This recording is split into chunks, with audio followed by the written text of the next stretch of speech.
এবার আবারও ছলচাতুরি করেই সকলের জীবনে নতুন ঝড় নিয়ে হাজির হলো অনামিকা। হ্যাঁ বন্ধুরা, আমরা এমনটাই দেখতে চলেছি সিঁদুরের মূল্য ধারাবাহিকের 402তম পর্বে। তো চলো ভিডিওটি শুরু করা যাক। মিস্ত্রিকে প্রিয়া সমস্ত কিছুর জন্য ধন্যবাদ জানায়, তাকে বিশ্বাস করার জন্য, তার কথাটাকে সকলের কাছে বিশ্বাসযোগ্য গড়ে তোলার জন্য। তখনই মিস্ত্রি বলে, আমি তোমাকে এখনো পুরোপুরি বিশ্বাস করিনি।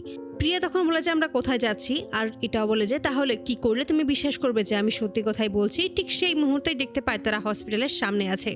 আর তখনই মিস্ত্রি বলে যে তুমি যদি টেস্ট করাও তাহলেই আমরা সমস্ত কিছু বুঝতে পারবো, ডাক্তার নিশ্চয়ই মিথ্যে কথা বলবে না। যখনই হসপিটালের ভেতরে আসে ঠিক সেই মুহূর্তে দেখতে পায় লম্বা লাইন রয়েছে। আর তখনই একজন নার্স এসে বলে যে আপনাদের অ্যাপয়েন্টমেন্ট ছিল অনেক আগে, এক্ষুনি আপনাদেরকে যেতে হবে। এই বলে একজন নার্স অনামিকাকে নিয়ে চলে যায় টেস্ট করানোর উদ্দেশ্যে। ঠিক সেই মুহূর্তে একটা মেয়ে যখন হাঁটতে পারছিল না, কষ্ট হচ্ছিল, ঠিক তখনই মিস্ত্রি তাকে সাহায্য করে।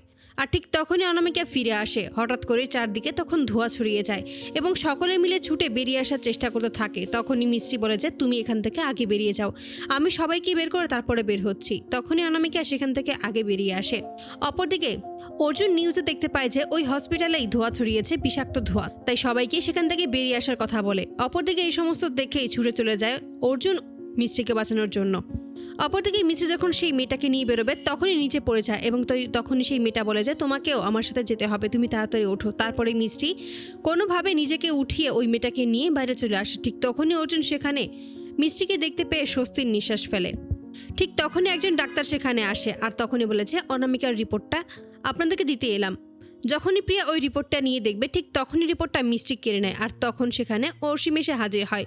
যখনই রিপোর্টে পজিটিভ দেখতে পায় তখনই অসীম বলে যে এটা কোনোভাবেই হতে পারে না, আমার মন বলছে এতে নিশ্চয়ই কোনো ভেজাল রয়েছে, কোনো ঝামেলা আছেই। অনামিকা তখন বলে এটা আপনার কেন মনে হচ্ছে যে এর মধ্যেও কোনো ঝামেলা রয়েছে? আপনার বাড়ি থেকে যখন আমাকে বলেছিল আমি টেস্ট করতে, আমি সাথে সাথে টেস্ট করেছি, আমি কখনোই বারণ করিনি। ডাক্তারের কাছে নিয়ে আসতে চেয়েছিল, আমি সেখানেও এসেছি, আমি কোনো কথা বলিনি। তাহলে কেন আপনি আমাকে অবিশ্বাস করছেন? এতে করে সকলেই চুপ হয়ে যায়। আর মনে মনে তখন অনামিকা বলে যে এই সমস্ত কিছু আমিই করিয়েছি। আর তখনই আমরা দেখতে পাই যে যেই মেয়েটাকে মিস্ত্রি সাহায্য করেছিল ঠিক সেই মেয়ের রিপোর্টের জায়গাতেই নিজের নামটা বসিয়ে নিয়েছিল অনামিকা, ওই মেয়েটাকে তার নাটকে গলিয়ে। আর ওই আগুন লাগিয়ে গ্যাস ছাড়ানোর ব্যাপারটাও অনামিকা নিজেই করেছে। এই সমস্ত ভেবে ভেবেই সকলে মিলে তখন বাড়ি চলে আসে। বাড়ি এসেই অনুষ্ঠান শুরু হয়ে যায়। বাড়ির লোকেরা কোনোভাবেই তখনও মন থেকে মেনে নিতে পারছে না যে সত্যি প্রিয়া সমস্ত কিছু সত্যি বলছে, সত্যিই অনামিকা মা হতে চলেছে। মিস্ত্রি তখন বলেছে এটাই সত্যি, আমাদেরকে এটাই মেনে নিতে হবে। তো বন্ধুরা, তোমাদের কি মনে হয় আবারও কি নতুন চক্রান্ত নিয়ে হাজির হবে মিস্ত্রির জীবনে অনামিকা, নাকি সত্যিই ভালো হয়ে যাবে? অবশ্যই তোমাদের মতামত কমেন্টে জানতে ভুলো না। ভিডিওটি ভালো লাগলে অবশ্যই চ্যানেলটি সাবস্ক্রাইব করে বেল আইকনটি বাজিয়ে দিও। ধন্যবাদ।